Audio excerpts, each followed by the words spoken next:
Hey guys, it's Blue Jay Artist here, and I just wanted to put out a little rant for you. I know this isn't very, well edited or anything like that, but I was just kind of sitting here thinking, I should probably do a video because I haven't done one in a while.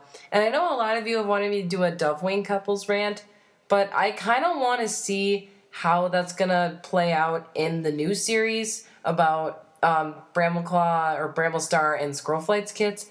So I wanted to see if they were going to do anything with that before I went on and ranted about it, because I bet what would happen is I'd post the video and then people in the comments would be like, but this happened instead and how could you say that? And I just kind of want to avoid that kind of thing, if you understand that. And the Lionblaze couple thing kind of already happened because he's already with Cinderheart, and Heathertail I think is with Breezepelt apparently.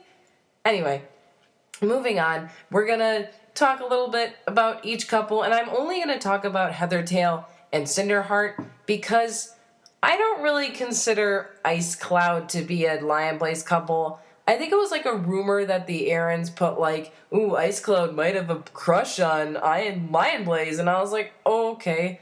So, I mean, there's really just nothing to do with that. I mean, I could talk about it, but like I said, it's just like a weird rumor that they started, and it didn't really play out in the books, if I remember correctly. So we'll just be talking about Heathertail and Cinderheart. And with that being said, Heathertail, wow, I have expressed my displeasement, I think that's a word. I don't really like her that much, basically. I think there was a Heathertail and a Russet Fur rant. And I don't know, there's just something about her that bothers me. Because basically they were friends and they decided to start hanging out more besides going and seeing each other at clan gatherings. And obviously that goes against the code. And Hollyleaf found them and then she was mad. And it just kind of split apart because then Lionblaze was being super violent. Those weird dreams of killing her. And it kind of just broke off and they went in their separate directions.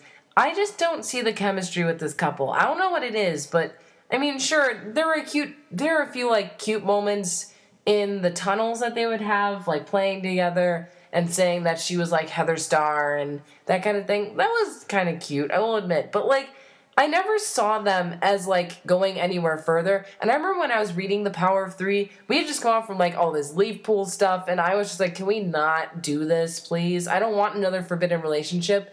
And obviously I wasn't to the Dovewing and Tigerheart state where I was like, I am done. I don't want any more forbidden couples. But I mean, I didn't hate this idea, but I just wasn't really interested in the fact of them becoming a couple because I just didn't really see the chemistry of being romance. I saw platonic.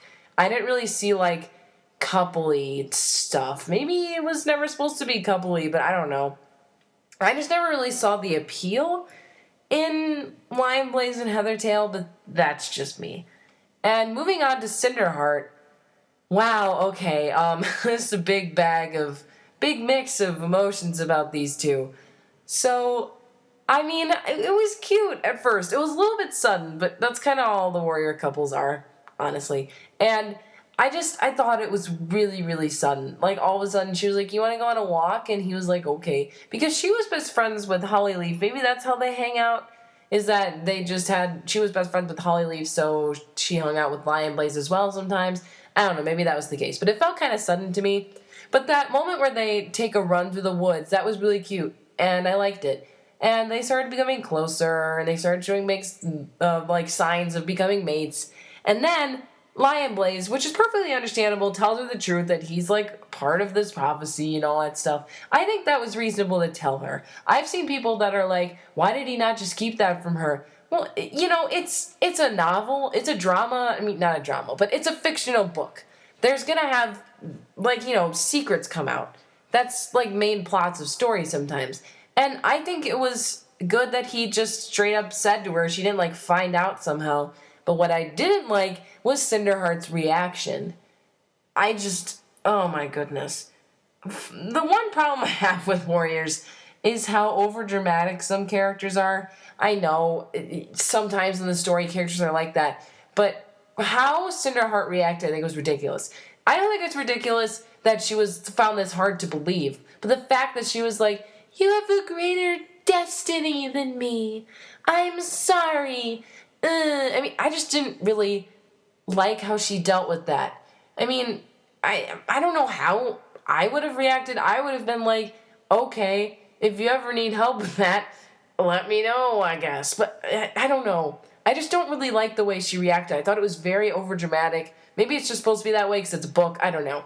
And then what followed was them, like, awkwardly not talking to each other. But then, where it really got bad was where stupid Yellowfang was like, J-Feather, go show Cinderheart she was Cinderpelt so she can help the clan with Medicine Cat stuff that no one cares about. Even though the whole point of having her reborn was basically to, give her a new life, but, show her Medicine Cat stuff. God, that was such a stupid plot line. I may make a separate rant about that because that was so dumb. Anyway, basically, Cinderheart is like, oh, well, I have a different destiny. I have to be a medicine cat, even though I'm a warrior for some reason. Anyway, I just, God, I don't like those moments where Lionblaze is trying to prove to her, like, no, we can be together. Or, like, he literally almost got himself killed to prove that they can be together. And that Cinderheart is so just, I don't want to be with you, sorry. That was one of my main problems in The Last Hope, as I talked about at an earlier date. I don't know when I made that rant. But I talked about how quickly the Lionblaze and Cinderheart thing was resolved. I thought it was resolved way too quickly. They were, like, talking, like, maybe in 2 scenes, and then all of a sudden there's that scene where she's like, oh, well, I choose you because reasons, and then Cinderheart's spirit is released even though she's what is it called? I don't remember. She's a reincarnation of Cinderpelt, that's it. Even though she's reincarnation, there's a ghost in her, and that made no sense. But I don't like how quickly it was resolved. What makes up for it is that in Bramblestar Storm, Cinderheart was really supportive, and Lionblaze was struggling with this not being able to have his powers anymore, and I really like that. The dynamic they had of finally just, like, dealing with issues and working together. I mean, that made them a really good couple. I really saw the potential. What I didn't like was, all that in-between crap we had to go through. So basically, Heathertail and Lionblaze. Don't like it. Wasn't really a point where I ever liked it.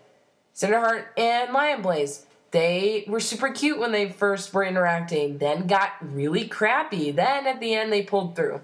So I hope you guys enjoyed this rant. I kind of just rambled on. I hope this was a good video. I hope you enjoyed it. I'll hopefully have something more heavily edited later, but I hope you enjoyed this video. Thanks. Bye.